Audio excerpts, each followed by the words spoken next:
What if one of the most important things you can learn about yourself isn't what you need to fix, but what you already do well?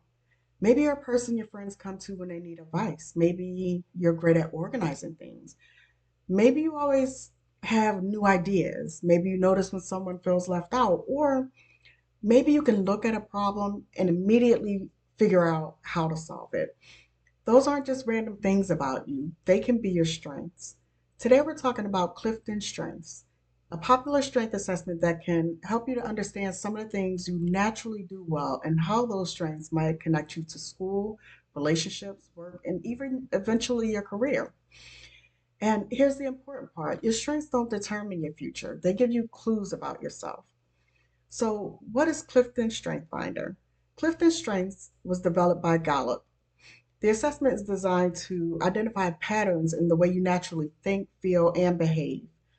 It identifies themes such as learner, you enjoy learning and improving, communication, putting thoughts into words, responsibility, you take commitment seriously, empathy, you easily sense what other people are feeling, strategic, you naturally find different ways to solve problems, aviator, getting things started, adaptability, adjust when plans change. There are 34 Clifton strength things altogether, but don't get hung up on having a particular strength. The goal isn't which strengths are best. The better question is, which strength describes me? Here's something really important. A strength isn't necessarily the same as a skill. A skill is something you can learn. For example, you can learn how to use Excel. You can learn how to edit videos, how to cook. You can learn how to write a resume. But you might naturally enjoy organizing information. You might naturally enjoy details. You might naturally enjoy teaching people or solving problems. Those natural tendencies can make certain skills easier or more enjoyable for you to develop. Think of it this way, talent plus practice equals strength. Your natural ability is only the beginning. You still have to develop it because you're going to make a lot of decisions about your future. What should I study? Which job would I like?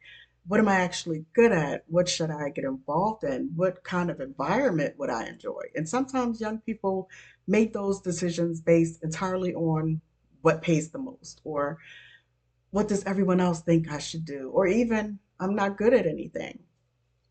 Understanding your strengths gives you another piece of information. For example, um, imagine you discover that you really enjoy learning plus problem solving plus understanding how things work. This can lead you to explore areas such as technology, research, engineering, medicine, business, or countless other areas. Or maybe you discover communication plus empathy plus helping people. That can lead you to explore teaching, counseling, leadership, communication, social work, or other people-centered careers. Notice I said explore. Your strengths don't say you must become a teacher. They say, hey, this might be worth exploring. Strengths aren't only about careers. They can help you to understand your relationships and everyday life. For example, if you're naturally very responsible, you might become the person everyone depends on. That's a strength. But there's another question. Are you taking on too much? If you're highly empathetic, you may be great at understanding people's feelings. That's a strength. But you also need boundaries. If you're a strong communicator, you may be comfortable speaking up. That's a strength. But you also need to learn how to listen. So here's the lesson, every strength can be overused. Being responsible is great, but you don't have to carry everyone's responsibilities. Being helpful is great, but you don't have to rescue everyone. Being confident is great, but confidence doesn't mean you always have to be right. Understanding your strengths also mean learning how to use them wisely. You don't even need an assessment to start thinking about your strengths. Grab a piece of paper and answer these 5 questions. What do people often ask me to help them with? Next question is, what comes easier to me than it seems to come to other people? What activities make me lose track of time? What compliments do I hear repeatedly?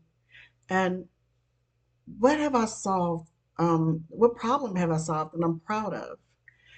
Maybe you're always explaining things. Maybe you're always encouraging people. Maybe you're always creating. Those patterns can give you clues about your strength.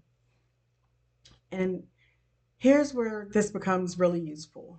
Don't ask, what career does my assessment say I should have? Rather, ask, how could I use my strengths in different careers? Because one strength can show up to 100 different careers.